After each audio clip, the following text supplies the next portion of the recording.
you. Today we will be going to discuss the chapter number 6, that is the data converter. This is the last chapter of your BCS student.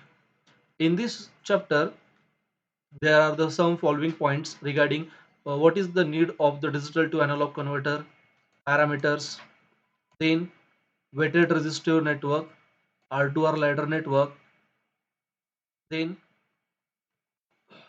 flash ADC, successive approximation ADC.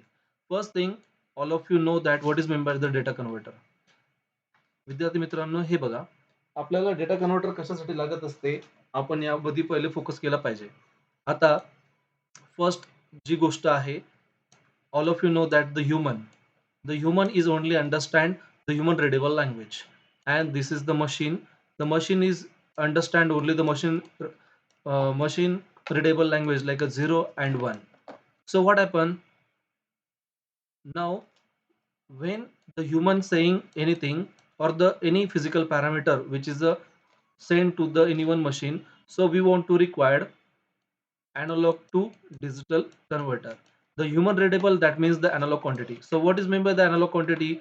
It is your temperature, pressure, humidity, wind speed, then voltage, current. Okay, these all are the physical quantity, and these are also called the analog quantity. So the analog quantities understand only the human being, but the machine is not understand. So we want to require to convert the analog to digital converter is required. Okay, second thing, the information is a process by this machine, and now this machine information is converted into again human readable in form. So here we want to require digital to analog converter. So that's why the converter is required to understand the human readable language into the machine, and machine readable language is understand into the human. For that purpose we want to require the data converter. So in the exam they ask the question why the data converter is required, so you can explain in this way. So this question is asked 3 marks or either 4 marks. Mostly they ask the 3 marks. Okay, so here first one thing is there, uh, digital to analog converter, and hmm, digital to analog converter. So these are the method. First one is the weighted resistive method, first one, and second one is the R2R ladder method. This method is also you have learned in the practical also. आता विद्यार्थी मित्रांनो, यामध्ये digital to analogue म्हणजे machine कडनं human readable करण्यासाठी दोनच methods आहे. तर दोन मेथड कुठल्या आहे? दोन मेथड आपल्याकडे ज्या दिलेल्या आहे त्या फक्त दोन आहेत, ज्या की वेटेड रेझिस्टिव्ह नेटवर्क आहे आणि R2R लॅडर ही मेथड आहे. तर यामध्येच आपल्याला कळालं एक क्वेश्चन तुमचा वेटेड रेझिस्टर वरती येणार हा 5 मार्काला असणार आहे, आणि R2R वरती येणार आहे तो 5 मार्काला असणार आहे. त्यानंतरून आता human readable language is understand to the machine. So these are the some technique. There are the total 5 technique. Out of that we want to learn the flash type of ADC and successive approximation type of ADC. चला मग आता पुढे बघूया. So need of the converter, all of you getting now. Here digital to analog converter, so these are two method. One is a weighted resistive method, another one is R2R ladder method. Now human readable, that is the analog information is converted into the digital in form. Analog to digital मध्ये convert करायचं आहे, तर त्याच्यासाठी आपल्याला किती आहे total 5 methods आहे. पहिलं वाला फ्लॅश टाइप ऑफ एडीसी आहे, काउंटर टाइप ऑफ एडीसी आहे, single slope and dual slope ह्या दोन मेथड आहे, आणि सक्सेसिव्ह अप्रॉक्सिमेशन ही पाचवी मेथड आहे. तर फ्लॅश एडीसी हा खूपच फास्टेस्ट टाइप ऑफ एडीसी आहे. तुम्हाला एक्झामला प्रश्न विचारला जातो which one is a fastest ADC? A D C, analog to digital converter. Okay, काही पण लिहायचं नाही तिकडे, इथे व्यवस्थित लॉंग फॉर्म तुम्हाला समजला पाहिजे. अॅनालॉग टू डिजिटल कन्व्हर्टर यामध्ये fastest type of ADC is the flash type of ADC. Okay, आता यामध्ये आपण काय बघणार आहे? वेटेड रेझिस्टिव्ह मेथड बघणार आहे. कशासाठी? आपल्याला डिजिटल इन्फॉर्मेशनचं अॅनालॉग इन्फॉर्मेशन कन्वर्ट करण्यासाठी बघायचं आहे. आता या ठिकाणी so here it is the 3 bit weighted resistive network. Okay, 3 bit म्हणजे काय? 0 0 0. ओके, 0 0 1 ही जी आहे 3 बीट आली. D0 to D2. ओके, यामध्ये काय केलं जाईल? डिजिटलचं अॅनालॉग मध्ये कन्वर्ट केलं जाईल. अॅनालॉग म्हणजे व्होल्टेज फॉर्म मध्ये कन्वर्ट केलं जाईल. आता इथं विद्यार्थी मित्रांनो इथं लक्ष द्या. D0 D1 D2 2 2 1 2 2 म्हणजे काय? हा आपला R, हा आला 2R, आणि हा आला आपला 4R. ओके. म्हणजे हा जो 1 किलो असेल, हा 2 किलो असेल, हा 4 किलो असेल. हे झालं 3 बिटसाठी. ओके. आणि हे जे आहे एल-एस-बी आहे. LSB stand for least significant bit. MSB stand for most significant bit. आणि हा आर-एल जो असेल लोड रेझिस्टन्स हा मोठा असणार आहे. या आर-पेक्षा म्हणजे हा आर-1 पेक्षा हा आर-एल मोठा असणार आहे. आपल्याला आउटपुटला काय मिळणार आहे? एनालॉग व्होल्टेज इकडे मिळणार आहे. तर विद्यार्थी मित्रांनो, आता समजा हे काय झालं तुमचं 3 बिट फ्लॅश एडीसी आहे. समजा आपण 4 बिट फ्लॅश एडीसी घेतलं, तर इथे काय होईल? अजून एक रेझिस्टन्स ॲड होईल. बरोबर? जर 5 बिट असेल, तर तो अजून एक रेझिस्टन्स ॲड होईल. इथे किती 2:2 आहे ना, इथे 2:3 होऊन जाईल आर. इथं किती 2:4 आर. म्हणजे हे किती झाले? हे 4 झाले. हे झाले 8. हे झाले 16. म्हणजे रेझिस्टन्सची व्हॅल्यू बघा मुलांना इकडे वाढत चालली आहे. So this is the limitation of binary weighted resistive network. So that's why this method is not prefer. But for the point of exam or the point of understanding we want to learn. Okay. तर मुलांनो तुम्हाला हे 3 bit flash ADC विचारलं जाईल. तुम्हाला question असणार आहे draw draw and explain the 3 bit flash type of ADC. Sorry DAC. तर या ठिकाणी डीएसी एक्सप्लेन करताना तुम्ही काय करणार? हे डायग्राम काढणार आहात. हे डायग्राम काढणार आहात आणि सगळ्यात महत्त्वाचा हा टेबल असणार आहे. डिजिटल इनपुट हे दिले, तर आपल्याला एक्स्पेक्टेड एनालॉग आउटपुट व्होल्टेज हे असे मिळणार. तर हा टेबल आपल्याला लक्षात ठेवायचा आहे. त्यानंतरून ओके. सो तुम्हाला हा टेबल लक्षात ठेवल्यानंतरून आता मुलांनो तुम्ही R2Rचा फॉर्म्युला लर्न केलेला आहे. आता काय करायचं आपल्याला याचा फॉर्म्युला आपल्याला बघायचा आहे. तर हा फॉर्म्युला काय असणार आहे बघा इकडे. हा तुम्हाला एफ-एस म्हणजे फुल स्केल आउटपुटचा व्ही-एचा फॉर्म्युला दिलेला आहे. तर व्ही-एचा फॉर्म्युला काय असणार आहे? व्ही-आर म्हणजे तुमचं इनपुट व्होल्टेज. हां, डी1 2 1 -2 -3 -4. आता हा फॉर्म्युला तुम्हाला लक्षात ठेवायचा आहे. 1, 2, 3, 4 इथं मायनस मायनस पाहिजे. D1, D2, D3 पाहिजे. अशा पद्धतीने तुम्ही हा फॉर्म्युला लिहायचा आहे.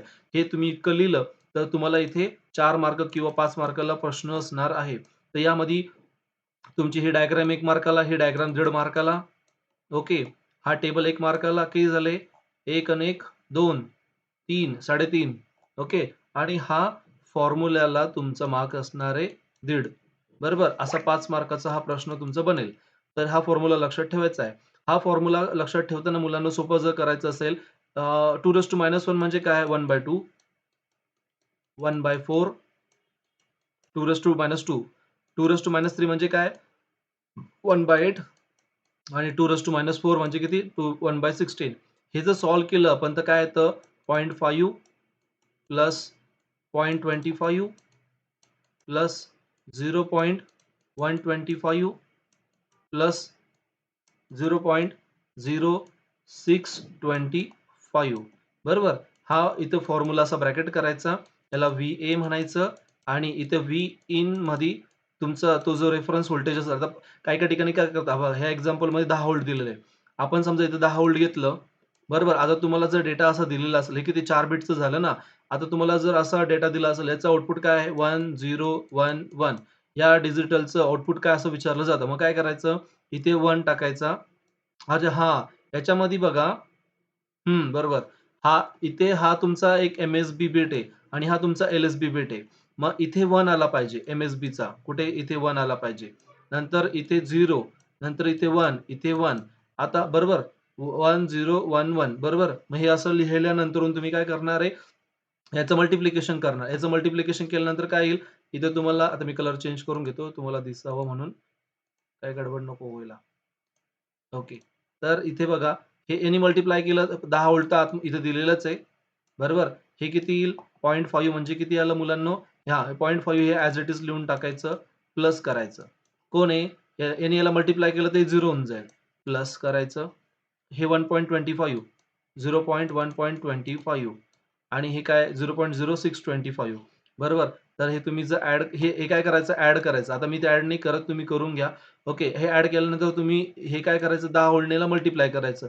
जे पण काय मल्टिप्लाय केल्यानंतर तुमचं आन्सर काय असणार आहे, हे जर डिजिटल इनपुट दिलं तर एनालॉग व्होल्टेज समजा त्याचं आन्सर असलं 3.43 असं आन्सर असलं समजा. हे तुमचं आन्सर असणार आहे. ठीक आहे. आता क्वेश्चन कसा येणार? एक तर त्याचा थेरॉटिकल प्रश्न तो तुम्हाला आता कळाला. फॉर्म्युला तर तुमच्या लक्षात आलेला आहे. आता बघा तुम्हाला याच्यावर मॅथेमॅटिकल फॉर्म्युलेज कॅल्क्युलेशनसाठी तुम्हाला विचारलं जाईल. मग कसं असणार आहे? 4 बिट फ्लॅश टाइप ऑफ एडीसीमध्ये a 4-bit R2R, sorry, 4-bit resistive divider 0 volt for 0 and 1 volt for the 10 volt दिलेलं आहे. फुल स्केल आउटपुट व्होल्टेज काय आहे सांगा बरं? नंतर एल-एस-बी चेंज झाला तर त्याचा आउटपुट व्होल्टेज काय आहे आणि हा डेटा इनपुट तुम्हाला दिलेला आहे. हा तुमच्याकडे काय आहे फॉर्म्युला तुम्हाला दिलेला आहे. आता फुल स्केल व्होल्टेज म्हणजे काय? सगळे 1, 1, 1 इनपुट दिले असताना आउटपुट काय येणार? मग ते असं विचारलेलं आहे. मग तुम्ही काय करणार? आपल्याकडे फॉर्म्युला दिलेला आहे. तर तुम्ही काय करणार? फॉर्म्युल्यामध्ये व्हॅल्यू टाकणार.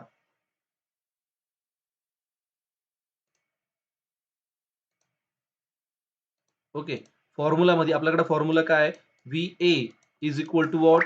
व्ही इन, हे बघा हा व्ही इन समजा, नंतर तुमचा फॉर्म्युला 0.5 प्लस 0.25. हा जरा सोपा आहे, तुम्ही लक्षात ठेवू शकता. याला डिव्हाइड बाय 0.5 चा अर्धा हे 0.25 चा अर्धा किती होईल? 0.125 आणि 0.125 चा अर्धा किती? 0.0625. हे तुम्ही अशा पद्धतीत लक्षात ठेवा. आता हे फुल स्केल म्हणजे काय? इथे 1, इथे 1, इथे 1, इथे 1 सगळ्यांचं मल्टिप्लिकेशन करून घ्यायचं आणि तुम्हाला आन्सर इथे बघायचं असणार आहे. ठीक आहे. मग तुम्ही हे फुल स्केल आउटपुट व्होल्टेज बघा इथे यांनी काढून दिलेलं आहे. फुल स्केल, हे बघा फुल स्केल आउटपुट व्होल्टेज 9.375 हे तुमचं फुल स्केल आउटपुट व्होल्टेज आलं. त्यानंतर तो काय म्हणतोय? Output voltage change due to the 1 LSB म्हणजे काय? पहिलं इनपुट 0, 0, 0, 0 हे असं होतं. नंतर काय आलं 0, 0, 0, 1 हे असं इनपुट आलं. मग आउटपुट काय असणार आहे? आता काय करायचं? आपल्याकडे फॉर्म्युला आहे. फॉर्म्युलामध्ये काय करायचंय? पहिलं 1 टाकायचं, इथे 0 टाकायचं, सॉरी इथे 0, इथे 0, याला पण मल्टिप्लाय 0 आणि इथे 1 येईल. मग तुम्ही काय करणार आहे? V VA is equal to what? 5 volt multiply by 0.0625 हे असं असणार आहे. बरोबर? म्हणजे हे सॉरी इथं 10 व्होल्ट आहे ना. यांनी मल्टिप्लाय केल्यानंतर आन्सर काय येईल? 0.625 व्होल्ट हे तुमचं आन्सर असणार आहे. बघा आता आलंय का नाही चेक करू आपण इथे. हे बघा हे आन्सर आलंय. नंतरून त्यांनी काय सांगितलं?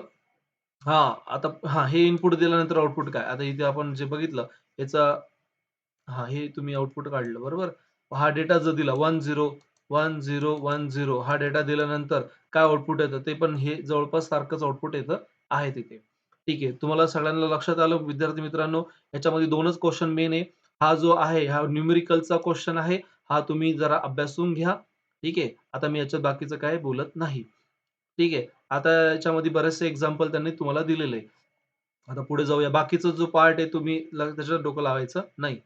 आता याचा डिसएडव्हांटेज काय आहे? Number of bit is increases, number of resistor is increases, circuit is a complex. Circuit काय होईल? कॉम्प्लेक्स होईल, कॉस्ट वाढेल. ओके. नंतर आहे ना असं रेझिस्टन्स आपल्याला आणता येणार नाही. हे काय याचे डिसएडव्हांटेज आहे. एक्झामला तुम्हाला R2R लॅडरचे डिसएडव्हांटेज सुद्धा विचारले जाऊ शकत आहे. तर तुम्ही व्यवस्थित ते, ही अशी लँग्वेज नाही यूज केली तरी चालेल. तुम्ही तुमच्या लँग्वेजमध्ये तुम्ही लिहू शकत आहात. ठीक आहे. आता what is the advantage of weighted resistor? Simple circuitry, easy calculation. हां, बरं ठीक आहे. पण मग रेझिस्टन्स वाढत जातं ना, त्यामुळे सर्किट कॉम्प्लेक्स होऊन जातं. आता बघा इथं पण फुल स्केल आउटपुट व्होल्टेज एल-एस-बी आणि हे बघा तिथं 1010 होतं. इथं काय दिलं? 1011 दिलंय. हा फुल स्केल म्हटलं तर 1111 घ्यायचं. एल-एस-बी म्हटलं तर 001 घ्यायचं. फॉर्म्युला आपल्याकडे फिक्स आहे. फॉर्म्युलाचं कसं आहे? VA is equal to V in. V in किती दिला? इथं किती दिलेला आहे बघा. बघून घ्यायचा 10 व्होल्ट दिलेला आहे. ओके.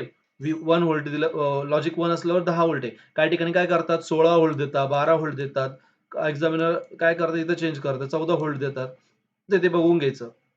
फॉर्म्युला आपल्याला नाही 0.5 म्हणजे multiply by D1, 0.25 D2, 0.125 D3 plus 0.0625 D4 अशा पद्धतीने तुम्ही ते लिहून घ्यायचं. आता इथे समजा 1011 आहे ना, हा तुमचा काय आहे? D1 आहे आणि हा D4 आहे.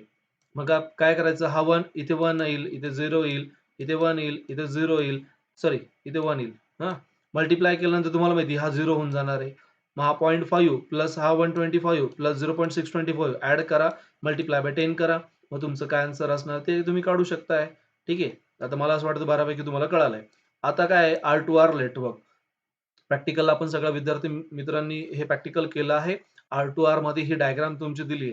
आता आपण प्रॅक्टिकल करताना काय केलं तर मुलांनो, डायग्राम काढताना मी अशी डायग्राम काढून दिलेली होती. 1, 2, 3. तुम्ही रेझिस्टर बरोबर काढा, हे बघून घ्या. नंतर इथे काय केलं, इथे एक रेझिस्टन्स आहे, इथे एक रेझिस्टन्स आहे, इथे एक रेझिस्टन्स आहे आणि इथे एक रेझिस्टन्स आणि हे ग्राउंड आहे. बरोबर? हा तुमचा पहिला 2R आहे, हा 2R आहे, हा 2R आहे, हा 2R आहे, हा 2R आहे. बरं आणि हा काय आहे? नुसता R आहे, नुसता R आहे, हा नुसता R आहे. मग हे जे आहे, हे तुमचं इथे जे आहे, हे तुमचं एल-एस-बी असणार आहे. हे तुमचं एम-एस-बी असणार आहे. मग तुमचं हे D0, D1, D2 आणि D3 या पद्धतीत आपण डायग्राम काढलेली होती आणि ते VA असणार आहे. बरेचसे मुलं काय करतात, हे ह्या डायग्राम मध्ये इथे जिथं ग्राउंड आहे ते तुमचा एल-एस-बी हा पहिला आणि हा एम-एस-बी एवढं लक्षात ठेवा. हं.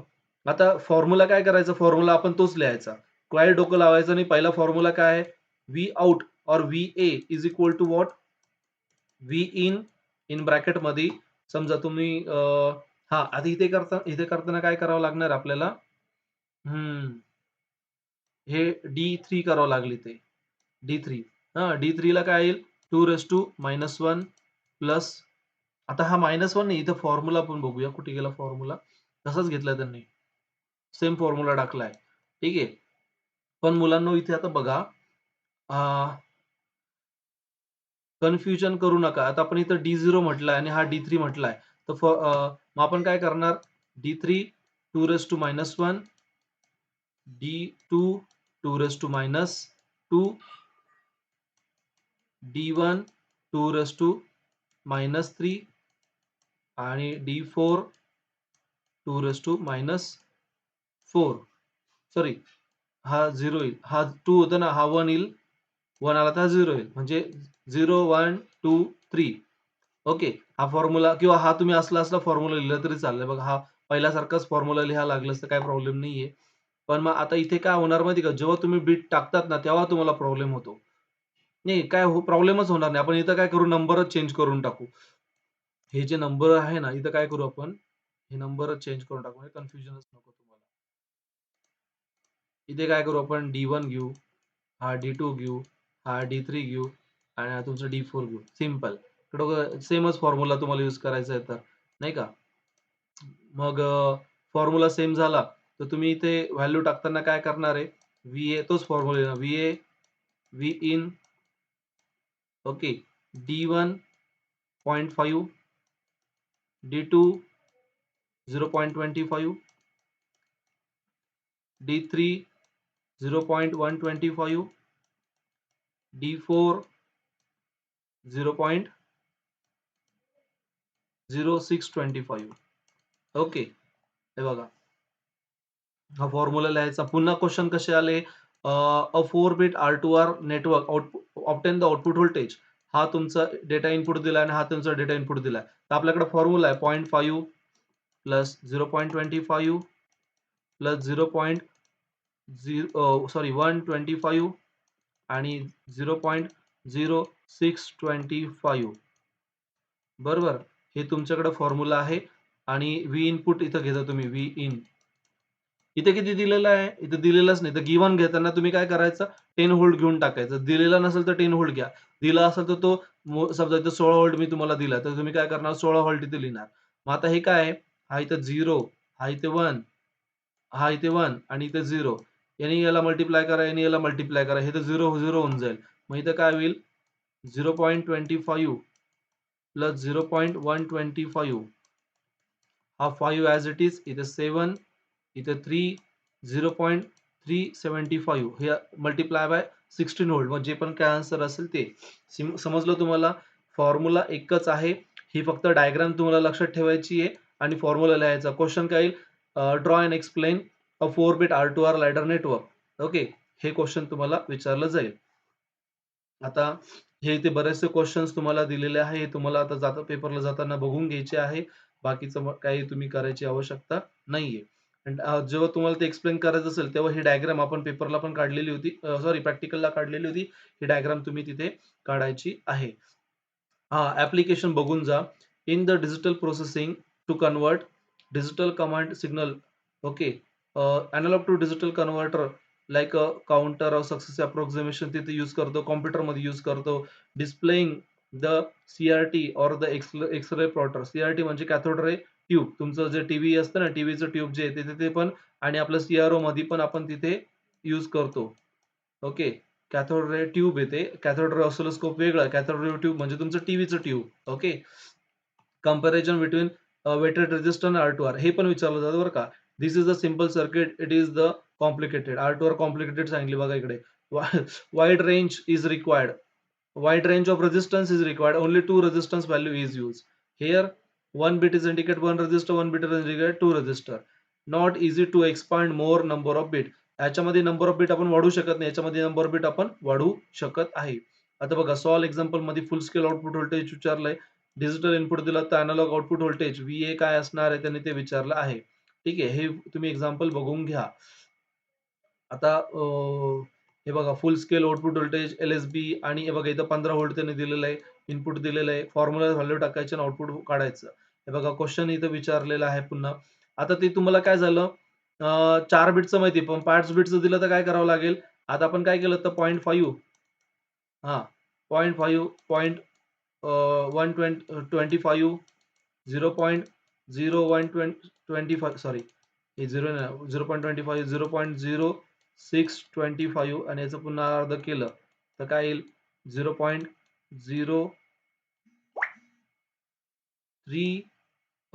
3 1 हां 320 हे येईल 0.03125. मग आता सगळे त्यांनी जर 1 केलं तर सगळ्यांची ऍडिशन करा. इथं बघा डेटा काय दिलेला आहे. आणि हे तुम्हाला लक्षात आलं. हे या पद्धतीने तुम्हाला सॉल्व्ह करायचं असणार आहे. ठीक आहे. तर आय थिंक R2R लॅडर बद्दल इथपर्यंत आपण बघितलंय. ह्या ज्या टर्म्स याच्यावरती डेफिनेशन मध्ये तुम्हाला 1 मार्क्सला विचारलं जाईल. What is mean by the resolution? Resolution म्हणजे काय? नंबर ऑफ हे बघा आता एखादी जर पिक्चर असेल तुम्ही बघितलाय 4 मेगापिक्सल कॅमेरा आहे समजा 4 मेगापिक्सल कॅमेरा आहे. एखाद्याचा 8 मेगापिक्सल आहे. आपण जेव्हा सुरुवातीला हे पिक्सल बघितलं ते. आता खूप मुलांकडे काय 64 मेगापिक्सल कॅमेरा आहे. म्हणजे काय नंबर ऑफ इथे काय आहे, हे जे आहे हे नंबर ऑफ बिट्स आहे. नंबर ऑफ बायनरी बिट आहे. बरोबर? If the number of bit is increases, the resolution is going on increases. What is meant by the accuracy? Accuracy means what? It is the approximation of actual reading. It is the approximation of your actual reading that is known as the accuracy. What is meant by the linearity? When the input is get increase. समजा तुमचं हे input आहे हे output आहे. तर if the input is 1 volt हे पण 1 आहे, हे 2 आहे, हे पण 2 आहे. म्हणजे तुमचा ग्राफ कसा येईल असा येईल. इथं पॉइंट येईल, इथं पॉइंट होईल. If the two input are increases simultaneously, this is known as the linearity. What is meant by the settling time? The time delay between input and output is known as the settling time. Speed तर तुम्हाला माहिती आहे. How much time delay is required to generate the output is known as the speed. Okay. याच्यामध्ये तुम्हाला resolution विचारलं जाईल, accuracy विचारलं जाईल, लिनिअरिटी विचारलं जाईल. हे टर्म्स तुम्हाला पेपरला विचारले जातील. हां, रिझोल्यूशन मध्ये हा फॉर्म्युला पण लक्षात ठेवा. फुल scale voltage divided by 2 n-1. Okay. मग आता समजा तुमचं 4 बिट असेल तर इथं 4 टाका. म्हणजे किती झालं ते 16. 16 - 1 15. मग फुल स्केल व्होल्टेज जे आहे तुमचं 15 व्होल्ट असेल डिव्हायडेड बाय 15 म्हणजे रिझोल्यूशन किती आहे 1 बिट आहे. ओके. हा फॉर्म्युला लक्षात ठेवा. या फॉर्म्युल्यावरती पण प्रश्न विचारले जाऊ शकताय. फुल स्केल व्होल्टेज देतात तुम्हाला आणि नंबर ऑफ बिट विचारतात. नंबर ऑफ बिट 3 देतील, 4 देतील, 5 देतील. मग ते 2 च्या वरती टाकायचे. 3 दिले तर म्हणजे काय 2 किती येतं 8. 8 - 1 7 आणि इथं समजा तुमचं 14 व्होल्ट असेल म्हणजे डिव्हाइड बाय 2 म्हणजे रिझोल्यूशन किती आली 2 ची आली. ओके. तर हे तुम्ही लक्षात ठेवा. हे बघा इथे विचारलेलंच त्यांनी अ, अ 4 bit a 4 bit ADC the output voltage is 0 to 10 0 to 5 volt. म्हणजे फुल स्केल व्होल्टेज किती 5 व्होल्ट आहे. Calculate the resolution of both definition. एक तर 2 बिट म्हणजे 2 म्हणजे 16 बिट दाखवतील आणि अजून एक फॉर्म्युला आहे याचा रिझोल्यूशनचा full scale voltage divided by 2n-1. मग 2 म्हणजे तुम्हाला माहिती आहे 16 येईल 16 - 1 15. 5 डिव्हायडेड बाय 15 याचा आन्सर आहे 0.33. हे तुमची काय आली रिझोल्यूशन. रिझोल्यूशन म्हणजे काय? A smallest bit is increases the largest output is generated. आता इथे काय होतंय? ही तुमची रिझोल्यूशन आहे. ओके. आता आपण हे बऱ्यापैकी बघितलंय. ॲप्लिकेशन काय आहे? It is use in the computer, it is use in the CRT plotter वगैरे वगैरे हे ऍप्लिकेशन्स आहे. आता आपण बघितलं डिजिटल टू अॅनालॉग कन्व्हर्टर आपण बघितला. ओके, आता आपल्याला काय बघायचं आहे, analog analog to digital converter म्हणजे human readable is convert into the machine readable in form. Okay, मग आता याच्यामध्ये बघूया. फ्लॅश टाइप ऑफ एडीसी आहे, ट्रॅकिंग आहे, सर्वो आहे, आपण हे बघितलं होतं. Counter type of ADC, successive approximation, single slope, dual slope हे बघितलं होतं. आता फ्लॅश टाइप ऑफ एडीसी मध्ये बघा, हा काय तुमचं कंपॅरेटर. कंपॅरेटर मध्ये काय आहे, तुमचं रेफरन्स व्होल्टेज आहे आणि हे तुमचं अॅनालॉग इनपुट व्होल्टेज आहे. रेफरन्स व्होल्टेज समजा 5 व्होल्ट असेल आणि तुमचं अॅनालॉग व्होल्टेज हे 4 व्होल्ट आहे. मग आउटपुट काय येईल, आउटपुट इज निगेटिव्ह. हे बघा इथे काय म्हटलंय, if analog input voltage is greater than the reference voltage then output is positive, so that's why logic is 1. आणि समजा तुमचं काय झालं, रेफरन्स व्होल्टेज हे ग्रेटर दॅन तुमचं अॅनालॉग व्होल्टेज असेल तर आउटपुट काय येईल, तर लॉजिक 0 येईल. आणि दोघं जर सेम असेल तर हे काय होईल, द प्रिव्हियस व्हॅल्यू दाखवेल. हे काय तुमचं इथे नाव चेक करा. The flash it is act as a comparator, it is act as a comparator. आता famous question, explain the 2 bit flash type of ADC.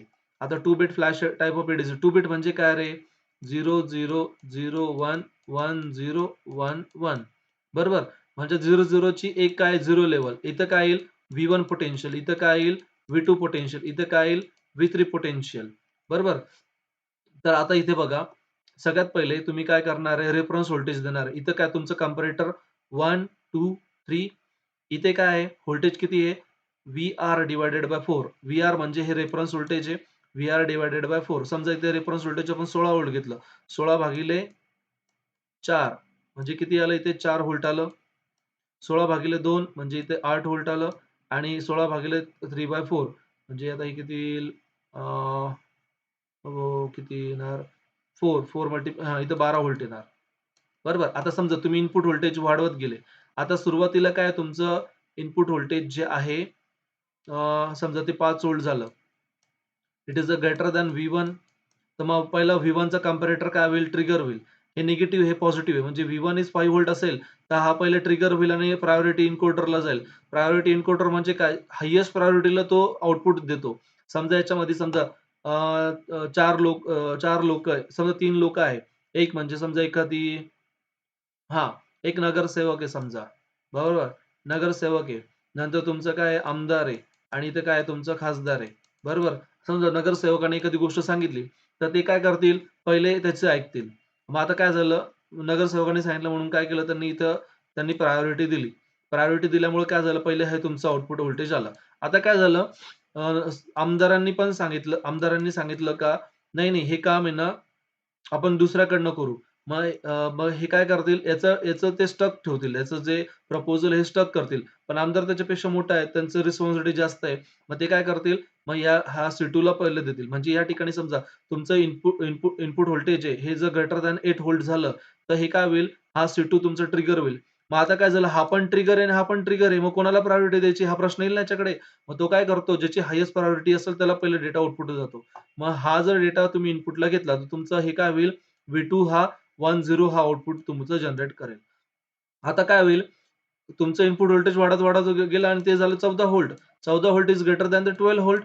मग आता काय होईल, हा तिसरा कंपॅरेटर ट्रिगर होईल. इथं काय झालं, हा ट्रिगर आहे, हा ट्रिगर आहे, हा पण ट्रिगर झाला. अरे, पण आता खासदार तर त्यांच्यापेक्षा पण मोठा आहे. मग ते काय करतील, खासदाराचं पहिलं ऐकतील. म्हणजे आता थोडक्यात काय, प्रायोरिटी एन्कोडर काय करतो, प्रायोरिटीनुसार एन्कोडिंग डेटा करत असतो. मग इथं काय होईल, फायनली तुम्हाला 1-1 मिळेल. आता हे आमदार खासदार असं एक्झाम्पल द्यायचं नाही. इथं तुम्हाला देताना काय करावं लागेल, इथं तुम्ही ही डायग्राम समजावी म्हणून मी तुला सांगत होतो. ही तुमची रेझिस्टिव्ह नेटवर्क आहे. 1, 2, 3, 4 रेझिस्टन्स आहे. 3 कंपॅरेटर आहे. मग या ठिकाणी बघा 2 बिट्स फ्लॅश एडीसी पाहिजे असेल, 2:2 म्हणजे किती झाले, -1 म्हणजे 4-1 म्हणजे किती कंपॅरेटर लागले तुम्हाला, 3 कंपॅरेटर लागले. जर 2 बिट असतील तर तुम्हाला किती कंपॅरेटर लागतात, 3 कंपॅरेटर लागताय. समजा मी काय केलं, 3 बिट घेतलं, 2:3 -1, 2:3 म्हणजे किती येतं, 8 येतं. 8-1 म्हणजे किती, 7 कंपॅरेटर तुम्हाला लागतील. आता हे किती आहे, 3 कंपॅरेटर आहे. मग हे या ठिकाणी हे तुमचा डेटा जो आहे V1, V2, V3 या पद्धतीत तुमचं आउटपुट व्होल्टेज येतं. आता इथे एन्कोडिंग डेटा बघा. इथं तुम्हाला त्यांनी तेच सांगितलंय, VA it is in between 0 and less than 1/4, then output is a 0 0. जर VA greater than the V/4 V/2 असेल तर हे 0 1 येईल. VA is greater than VR2 and less than the VR4, then it is 1-0 येईल. या ठिकाणी VA is greater than this and less than this, तुमचं 1-1 हे आउटपुट तुमचं आउटपुटला येणार. आलं लक्षात? तर ह्या पद्धतीने तुम्ही हे बघितलं आहे. हे 2 बिट फ्लॅश एडीसी आहे. Similar way 3 bit flash ADC जर असेल तर आता आपण बघितलं 2n - 1, 2n म्हणजे 3, 2 - 1 म्हणजे किती झाले? 8 - 1. किती कंपॅरेटर लागतील मुलांना? 7 कंपॅरेटर. आता खरंच एकाने बघूया. हे बघा 7 कंपॅरेटर 3 बिट फ्लॅश एडीसी 1, 2, 3, 4, 5, 6, 7. तर हे बघा रेफरन्स एनालॉग इनपुट व्होल्टेज हे तुम्ही पॉझिटिव्हला देणार आणि रेफरन्स व्होल्टेज नेहमी निगेटिव्हला देणार. हे बघा 1, 2, 3, 4, 5, 6, 7, 8. 8 रेझिस्टन्स लावले. इनपुट व्होल्टेज 8 व्होल्ट दिलं. इथे काय होईल? इथं VR डिव्हायडेड बाय 2 आहे. त्याच्यामुळे इथं काय झालं? 0.5, 1.25. नाहीतर इथे आर जर घेतला असता पण ना, तर इथे काय होईल 1, 2, 3, 4, 5, 6, 7 असं व्होल्टेज आलेलं असतं. आता याने हा शेवटचा आर काय घेतला? हाफ ऑफ द आर घेतला. त्यामुळे 0.5, 1.25, 2.25, 3.25, 4.25, 5.25, 6.25. The input voltage greater than the 0.25 असेल तर पहिले डेटा हा तुमचा कुठला येईल? हा येईल 0000. नंतर हे बघा इथे 1.5 to 1.5 असेल तर 001, 1.25 to 2.25 हे हे टेबल तुम्हाला लक्षात ठेवायचं आहे. ठीक आहे. हे डायग्राम हा टेबल लक्षात ठेवायचा आहे. बस. याच्यामध्ये 3 बिट फ्लॅश एडीसी आला हा तुम्हाला 5 मार्काला क्वेश्चन येईल. याच्यामध्ये तुम्हाला ही जी डायग्राम तुमची आहे ही 2.5 मार्काला डायग्राम आहे. हा जो टेबल आहे तुमचा 1 मार्काला टेबल आहे. मग असे 3.5 मार्क झाले. 1.5 मार्काला तुम्हाला एक्सप्लेनेशन आहे. एक्सप्लेनेशन मध्ये काय लिहायचं? As shown in this diagram the 3 bit flash ADC is given. 3 bit flash ADC तुम्हाला इथं दाखवलेला आहे. ठीक आहे. तुम्ही इथं म्हटल्यानंतर ही डायग्राम सांगायची. त्याचा फॉर्म्युला आहे एवढा आउटपुट सांगायचा. फ्लॅश एडीसीचं it is the fastest type of ADC. What is the advantage? This circuit has been the advantage of a high speed conversion of analog to digital conversion simultaneously is not required. Typically, the conversion time of the ADC is 100 nanosecond and less than. What is the disadvantage? The biggest disadvantage of a ADC is the large number of the comparator is required. The 2 bit and the 3 bit. 2 bit is required. The 3 and 4 bit is required. The 7, 4 bit is required. The 15 converter. So the number of bit is increases. Number of comparator increases. Cost of the circuit is increases. Increase the number of bit. The priority encoder increases their complexity. अरे priority इन्कोडरचा कोणी विचारच नाही केला. कोणाला priority द्यायची? तो जरा confuse होऊन जाईल ना. मग इथे तसं पण ते डिसएडव्हांटेज आहे. मग successive approximation. This is the लास्टेस्ट type of the ADC. In the successive approximation, what happen? Here analog input is given. Okay. आता तुम्ही काय केलं? तुम्हाला काय करायचं होतं माहिती का? 1011 पाहिजे होतं. आलं काय? 1010 आलं. मग तुम्ही काय कराल? हा डिजिटल डेटा मला नाही पाहिजे. हा पुन्हा करेक्शनला पाठवणार. मग करेक्शनला काय करावं लागेल? हा डिजिटल आहे ना, या डिजिटलचं परत एनालॉग कन्व्हर्जन करायचं. एनालॉग कन्व्हर्जन करून दिल्यानंतर हा काय करेल? कंपॅरेटरला देईल. समजा तुमचं हे जे हे व्होल्टेजसाठी हे 4.2 व्होल्ट दिलं. आपल्याला एक्स्पेक्टेड आहे 4.5 व्होल्ट एक्स्पेक्टेड आहे. तर काय होईल? हा व्होल्टेज हा 4.2 इथे देईल. याचा एनालॉग व्होल्टेज किती आहे? 4.5 आहे. मग तो काय करेल? याचा डिफरन्स कॅल्क्युलेट करेल. डिफरन्स आहे 0.2, 0.3 चा. मग तो डिफरन्स हा देऊन हा तुमचा सक्सेसिव्ह अप्रॉक्सिमेशनला तो देणार. तो काय करेल? Start the conversion, end of the conversion करून हा काय करेल? हा डेटा मॅच करण्यासाठी प्रयत्न करेल. ठीक आहे. मग ते ही त्याची प्रोसेस आहे. सुरुवातीला तो 0 असेल. मग एक सिंगल बिट इथे इन्क्रीज झाला. पुन्हा पुन्हा काय करायला तो कंपॅरेटरकडे पाठवेल. जोपर्यंत तो बिट ॲडजस्ट होत नाही तोपर्यंत ही काय करेल? प्रोसेस चालू होईल. हे बघा 1100 नंतर पुन्हा नेक्स्टला पुन्हा डेटा पाठवेल 1110. देन ज्यावेळेस त्याला तो फाइंड होईल, तेव्हा तो काय करेल? इफ द हे बघा इथे काय आहे? तुमचं digital data output analog voltage is greater than the तुमचं डिफरन्शिएटरचं आउटपुट असेल, तेव्हा तो काय करतोय? शेजारचा बिट चेंज करतो. आता इथे काय झालं? तुमचं डेटा इनपुट आहे. It is greater than the analog input voltage. So that's why इथे काय होतं? 1110 होतं. आता त्यांनी काय केलं? 1101 केलं. आलं लक्षात? सक्सेसिव्हली तो काय करतोय? डेटा चेंज करतोय. एकदम जाऊन तिथं टच नाही करत आहे. त्यामुळे त्याला काय म्हणतात? सक्सेसिव्ह अप्रॉक्सिमेशन म्हणतात. The conversion time is required the n clock period. Thus, the conversion is very short. The 10-bit flash ADC, the 1 megahertz input frequency, the conversion time is 10 microsecond. Comparative time constant independent of their amplitude. What is the disadvantage? Circuit is a complex. conversion time take longer than the flash rate AC. What is the application? Okay, advantage to monitor early the successive approximation. Most widely used the microprocessor and the data acquisition. Microprocessor आणि data acquisition मध्ये आपण काय करतो, successive approximation ही technique आपण use करतो. पुन्हा resolution आलं, number of bit is increases, resolution increases. What is the formula? Resolution is equal to 2 n. n is number of bit. 4 bit असेल तर 2 4 म्हणजे 16 बिट. फुल स्केल मध्ये विचारलं तर 2 n-1 करायचं. Conversion time, time delay between input to output येतं. What is mean by the quantization error, the approximation or round of.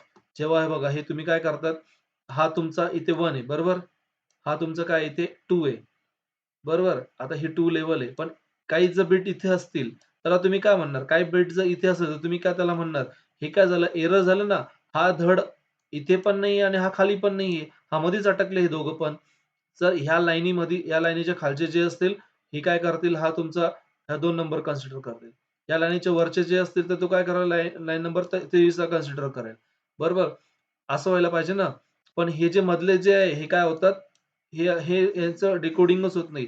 तर हे काय आहे, हे तुमचं क्वांटायझेशन एरर आहे. तर ह्याला काय first one is quantization. What is mean bye quantization? The approximation और राउंड ऑफ. आता हे तुम्ही काय करताय, हा वरती किंवा खाली, याला काय करायचं, ती वरती करायचं, याला काय करायचं, खाली कन्सिडर करायचं. याला काय म्हणतात, राउंड ऑफ म्हणतात. The approximation process is known as a quantization. The error occurring in the approximation is known as a quantization error. हे विचारलं जाईल, लक्षात ठेवा. आता हे भाऊ, एनालॉग टू डिजिटल कन्व्हर्जनचं ऍप्लिकेशन काय आहे? In the digital instrument, voltmeter, digital voltmeter, frequency counter, data acquisition, tacho converter, recorder, CNC machine, त्या ठिकाणी आपण ते यूज करतो. तर या पद्धतीत हे तुमचं हे चॅप्टर आहे. विद्यार्थी मित्रांनो, होप सो तुम्ही हे व्यवस्थित कराल. याच्यामध्ये जे क्वेश्चन्स दिलेले आहेत त्याच्यात मी तुम्हाला सांगितलं. त्यामध्ये काय तुम्हाला हे डायग्राम्स आहे. सक्सेसिव्ह अप्रॉक्सिमेशनची डायग्राम, ही एवढीशी डायग्राम करायची आहे आणि हे थोडंसं लक्षात ठेवा. 1, 2, 3, 4, 5. मग इथं हा जो डी आहे, डी फॉर हा तुमचा डिजिटलचा आउटपुट आहे आणि हा अॅनालॉगचा आहे.